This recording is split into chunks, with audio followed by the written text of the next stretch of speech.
Think kids can't be cruel? Think again. In 1547, a 9-year-old boy named Edward VI became King of England, and almost immediately the burnings began. He wasn't some helpless puppet. Behind his angelic face was a calculating religious fanatic who banned mercy, outlawed compassion, and used torture as political theater. He called it godliness. Historians call it terrifying. From public floggings to watching his own uncle executed, this wasn't childhood. It was tyranny in miniature. By the end of this video, you'll understand how absolute power turned a sweet-looking child into a cold, smiling executioner. Let's plunge into the twisted truth. Edward VI was just 9 years old when he inherited the English throne in 1547. Most kids at that age were learning manners, not how to sign death warrants. But Edward was different. Raised as the golden hope of the Protestant Reformation, he was trained to rule like a prophet with a crown. His tutors didn't teach him kindness. They taught him dogma. Imagine this: a child reading scripture about burning heretics, then watching it happen. Edward's coronation wasn't just a ceremony, it was a political weapon. Protestants paraded him as a holy symbol, a boy chosen by God to purify England. Behind him stood men like the Duke of Somerset, his uncle and Lord Protector, who held real power. But Edward wasn't a puppet for long. By age 11, he was already making policy notes in the Royal Journal, demanding harsher laws against Catholics, stricter morality codes, and punishment for dissenters. He wasn't writing childish stories. He was documenting sin. Modern psychologists might call it indoctrination, but in Tudor England, it was divine duty. A child became the mouthpiece of political vengeance, and England would bleed for it. And this was just the beginning, because Edward's first act of cruelty would target the man who raised him. Family meant nothing in Edward's England. Not even blood could buy mercy. The Duke of Somerset, Edward's uncle, had ruled England as regent during the boy's early reign. He wasn't a saint, but he tried to spare lives. He reduced heresy burnings, released some Catholic prisoners, and even hesitated to crush rebellions too harshly. To Edward, that was weakness. At just 14, Edward turned on the very man who'd raised him. Here's the twist. Somerset was arrested not for treason, but for being too lenient. His enemies, especially John Dudley, Duke of Northumberland, saw an opportunity to use Edward's fanaticism against him. They whispered poison into the boy's ear. Your uncle is soft. Your uncle is unfit. Your uncle is a threat to God's justice. Edward agreed. He gave his silent consent. On January 20, 1552, the Duke of Somerset was beheaded on Tower Hill. Witnesses said the young king showed no emotion, no sadness, no hesitation, just quiet approval. This was the boy's first kill. And he didn't stop there. In modern terms, imagine a teenager who believes anyone who disagrees with him should die, and has the state's full power to make it happen. That was Edward VI, and the executions were just getting started. Under Edward VI, mercy didn't just disappear, it was outlawed. By 1551, Edward's government passed laws that made it a crime to even suggest clemency for heretics. That's right, if you begged for someone's life, you could be charged with sedition. Why? Because mercy was seen as rebellion against God's will. And Edward believed he was God's will on earth. Public burnings increased. So did floggings, brandings, and public humiliation rituals, all justified as purifying the soul. One man was whipped through the streets simply for possessing a Catholic rosary. Another had his tongue cut out for suggesting priests should be allowed to marry. And Edward? He didn't blink. He believed suffering cleansed the wicked. He once wrote in his journal that heretics deserved flames to save their souls. That's a 14-year-old boy advocating state-sponsored torture because he thought it was holy. Imagine a middle schooler with control over a nation's morality police. Now imagine he thinks your beliefs are sinful. That's the nightmare England lived under. And Edward didn't just enforce cruelty. He re-engineered it. His next move turned punishment into a public entertainment spectacle. Under Edward, punishment wasn't just about pain. It was about public shame. Think stocks and pillories were bad? Edward took it further. In 1550, his council introduced a new penalty, the sinner's parade. Convicted offenders were stripped, painted in ashes, and marched through the streets with signs describing their sins. Wife of a papist, blasphemer, whore of Babylon.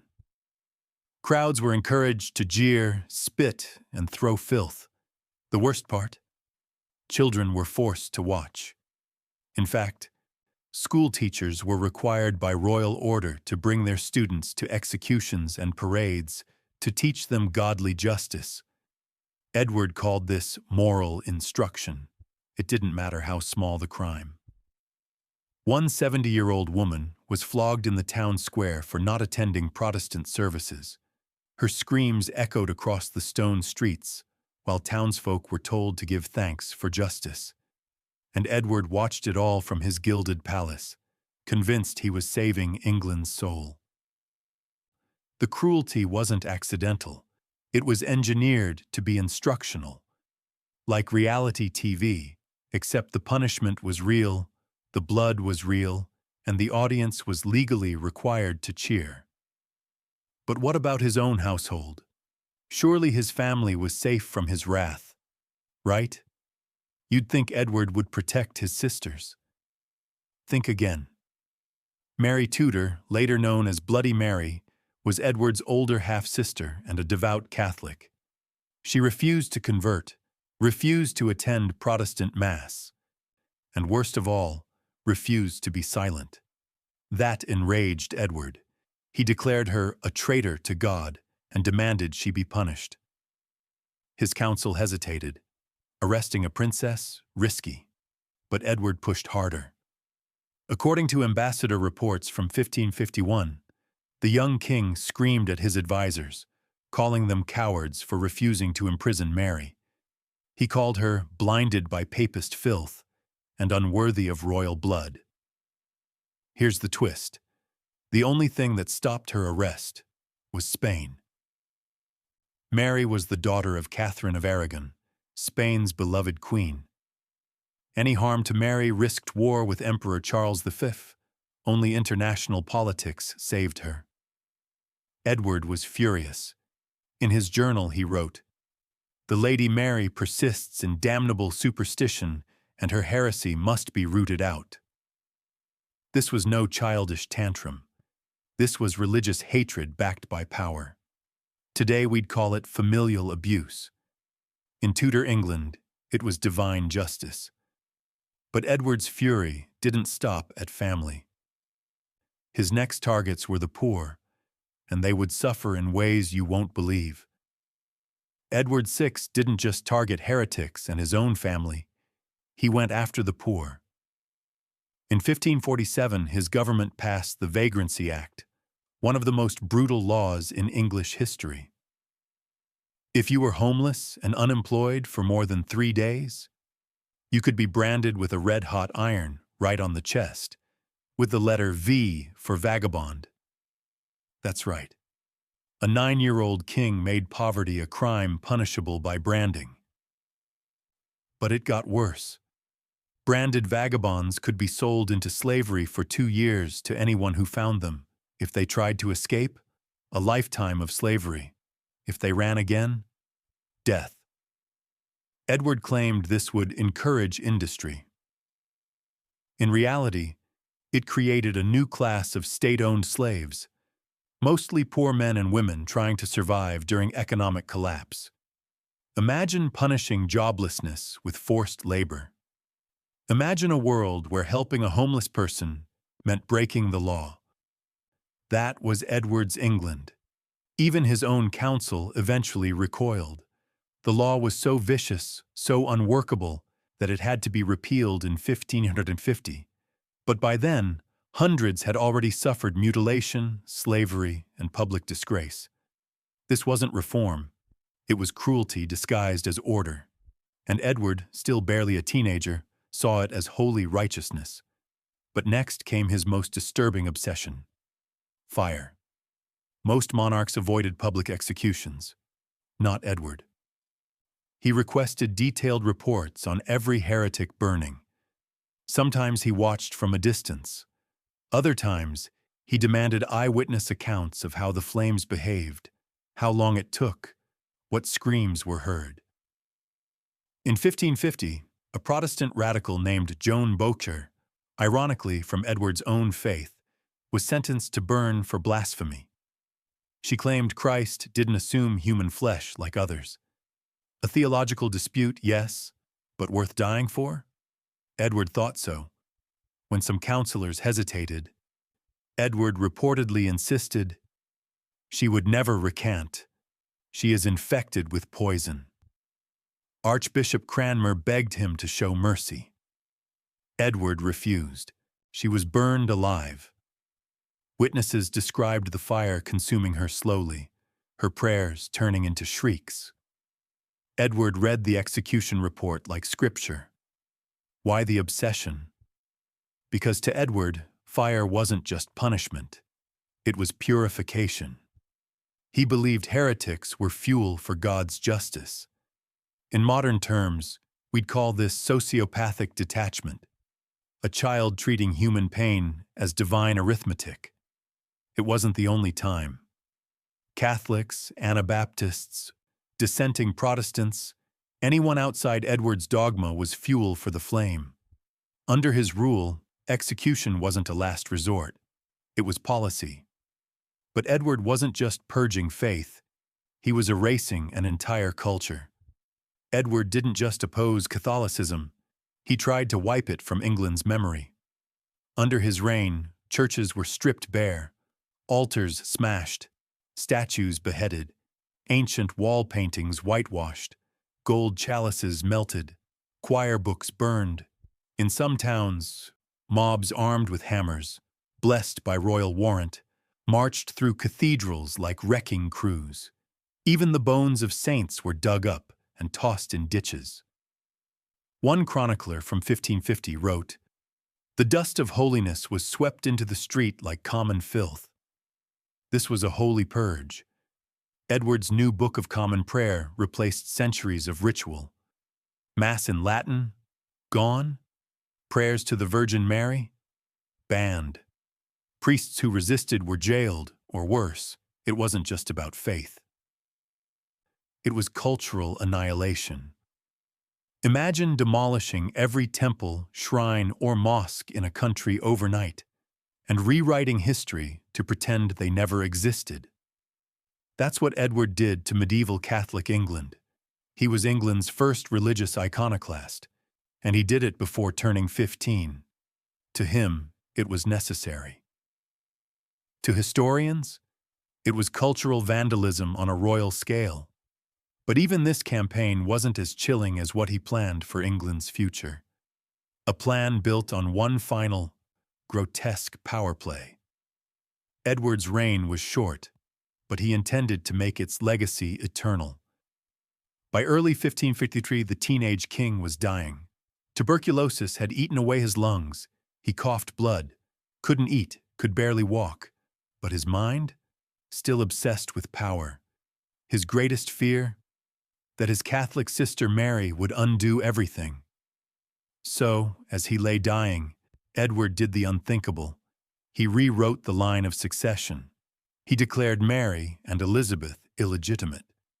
Instead, he named his cousin, Lady Jane Grey, a 16-year-old Protestant noblewoman, as heir to the throne. Why? Because she was Protestant, and more importantly, controllable. Edward's decision triggered one of the most tragic coups in English history. Jane ruled for just 9 days before Mary's supporters stormed London. Jane was imprisoned, later beheaded, all because a dying boy king couldn't let go of control. His final act wasn't peace, it was sabotage. Edward didn't just want to rule in life. He wanted to rule from the grave. But fate had other plans. His death would be slow, painful, and filled with the kind of poetic justice Tudor history seems to specialize in. Edward VI died on July 6, 1553. He was just 15, but this wasn't a peaceful passing.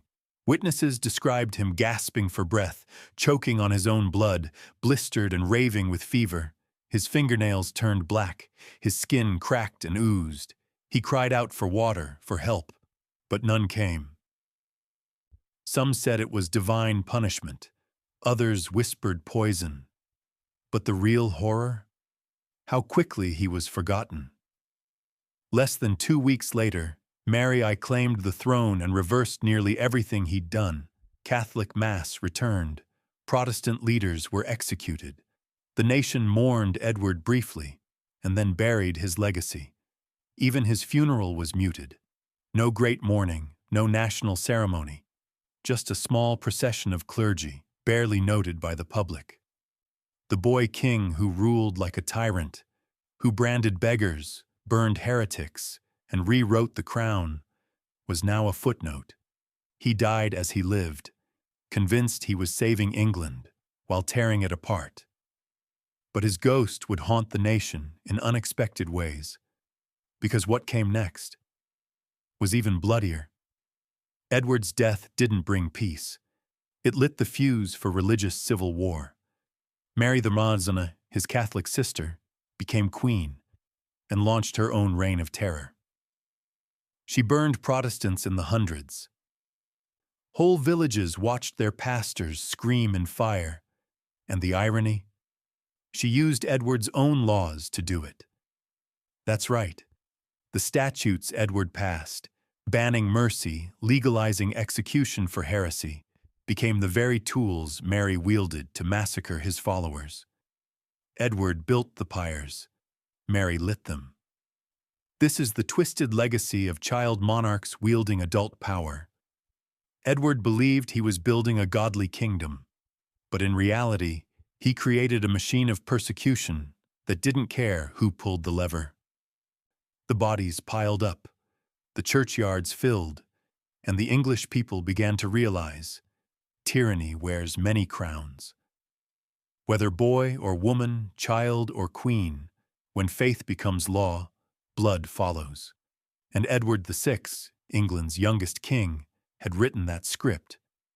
History tends to romanticize young kings. But Edward VI wasn't a child hero. He was a child tyrant. He killed his uncle, tried to imprison his sister, burned people alive for thought crimes, criminalized the poor, and left England in ruins. All before the age of 16. Was he a monster? Or just a boy twisted by power? Maybe both. Because the truth is, Edward wasn't born cruel. He was made cruel by propaganda, religion, and a court that worshipped control more than compassion. He smiled as England bled, and when he died, the fires he started kept burning. So, what do we make of him? Edward VI, the angel-faced child who branded beggars, burned heretics, humiliated his own citizens, and rewrote the monarchy with a quill gripped by trembling, tubercular fingers. He wasn't a villain in the traditional sense. He didn't command armies or slaughter on the battlefield.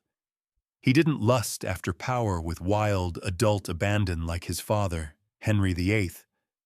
No, Edward's violence was colder, more righteous, more terrifying.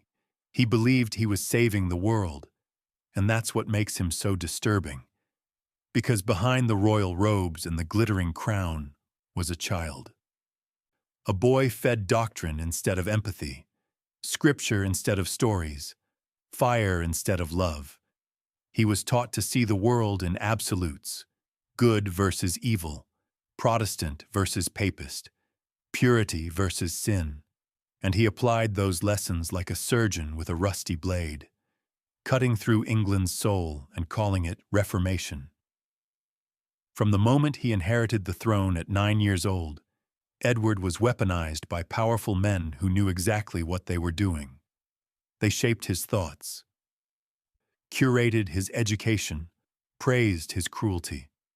And when he finally began to wield power himself, he mimicked what he had seen. No compromise, no mercy, just divine punishment, carried out in his name. This wasn't governance. It was religious absolutism dressed as kingship. Let's not forget what we've seen. A child king who ordered his own uncle's death, not for treason, but for kindness. A teenager who designed public humiliation rituals to make crowds cheer as the poor and elderly were flogged in the street. A monarch who watched burnings like they were school plays, who read execution reports with fascination, who banned mercy from the legal system entirely. A boy who nearly imprisoned his sister just for praying the wrong way, and would have succeeded if not for the threat of Spanish war. A king who rewrote the line of succession on his deathbed, not for the good of the realm, but to preserve his version of religious purity at the cost of lives and legacies.